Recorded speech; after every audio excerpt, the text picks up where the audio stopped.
सोनम वांगचुक के अनशन तोड़ने से धरना खत्म हो जाएगा क्या? मतलब प्रोटेस्टर्स घर चले जाएंगे क्या सर? नहीं, देखिए, इस आंदोलन का फेस तो कहिए सोनम वांगचुक ही हैं। दीपके को कौन जानता है? अभिजीत दीपके का नाम जब वो ये कॉकरोच पार्टी ऑनलाइन बनी, उससे पहले तो उसका नाम भी कोई नहीं जानता था। आम आदमी पार्टी की सोशल मीडिया सेल में काम करता था। अरविंद केजरीवाल का चेला है। ये जिनको नहीं मालूम था उनको भी मालूम हो गया।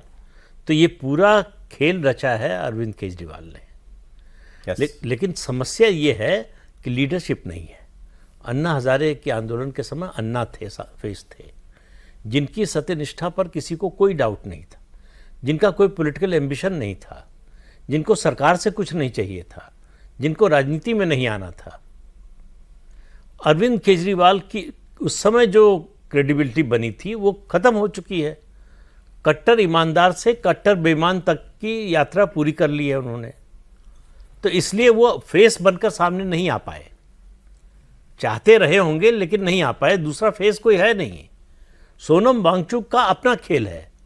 वो अरविंद केजरीवाल के बस में नहीं है, उनके कहे में नहीं है कि उनके हिसाब से चलेंगे।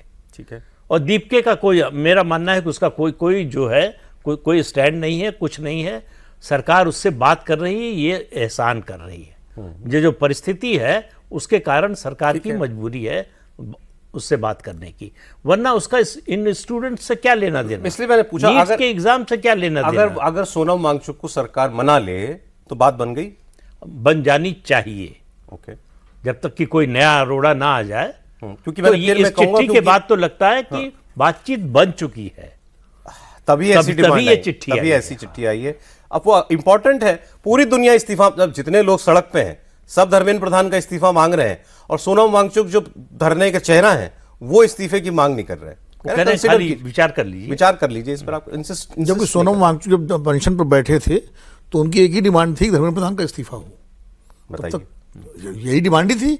मैं खुद वहां धरने पे एक बार ऐसे किया था, तो वही सारी, क्यों बाकी तो मुद्दे थे ही नहीं। तब तो लाठीचार्ज हुआ नहीं था, तो कंपनसेशन का सवाल नहीं था और कार्रवाई का सवाल नहीं था। एक ही तो डिमांड थी।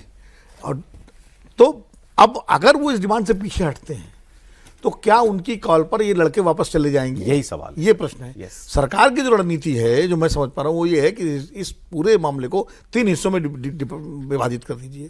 सोनम वांगचुक से आप बात कर लीजिए। सोनम वांगचुक तैयार हो जाते हैं और उनका अनशन टूट जाता है, तो सरकार का मानना है या उनके क्राइसिस मैनेजर्स का ही मानना है कि भाई इसके बाद जो अट्रैक्शन है, क्योंकि जो भीड़ आई तब तक सोनम वांगचुक की जो इमोशनल अपील थी सोशल मीडिया पर, जब वो अनशन पे थे और अनशन से बुला रहे थे लोगों को कि 20 तारीख को आइए, और उसके बाद जब उनको उठाया गया तो उस अपील ने एक ज्वार पैदा किया और लोग आए। तो सरकार ये मानती है कि सोनम वांगचुक अपना अनशन तोड़ देंगे और उसके बाद अपील करेंगे तो लोग वापस लौट जाएंगे और अभिजीत दीपके और कॉकरोच जनता पार्टी जो है वो आइसोलेट हो जाएगी।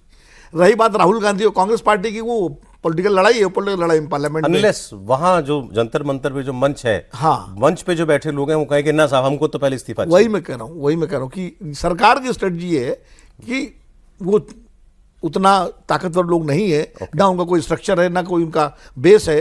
तो ये लीडर नहीं है, भाई वो पॉपुलरिटी नहीं है, कोई लीडर नहीं है। अन्ना आंदोलन जब बहुत उसमें तमाम बड़े बड़े लोग जुड़े हुए थे अन्ना के साथ साथ। आप देखिए कितने, अरविंद केजरीवाल, ये अरुणा, मतलब बहुत सारे लोग जुड़े हुए थे। तो बड़ी लड़ाई जीत जाएगी सरकार अगर वांगचुक जी को मना लिया। अगर वांगचुक को मना लिया, वांगचुक जी उनको मना पाए जो बैठे हुए हैं जंतर मंतर पे।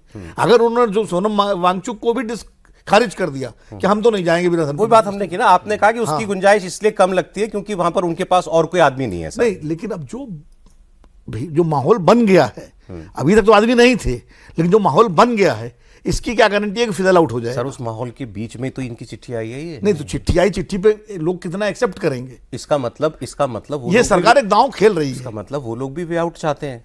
कौन? जो लोग धरना वो चाहते हैं, सोनम वांगचुक चाहते हैं। चिट्ठी तो सोनम वांगचुक की है ना। दोनों भाई, ऐसा है नहीं, चिट्ठी तो सोनम वांगचुक की है ना। मैं तो एक ही मान के चल रहा हूं दोनों को, पीछे से बात किए बिना तो नहीं। नहीं, इसमें क्लियर कट वो है जो इन्होंने कहा। सोनम वांगचुक क्या ये चिट्ठी जंतर मंतर पर बैठे लोगों से पूछे बिना लिख देंगे? देखिए, क्रेडिबिलिटी खत्म हो जाएगी। नहीं, अगर बातचीत हुई होती तो फिर अब ये दोनों जो सौरभ दास और ये नहीं कहते कि नड्डा जी हमारे धरने पर आए, फिर ये कहते ठीक है हमारे बातचीत कर, जैसे पहले गए थे।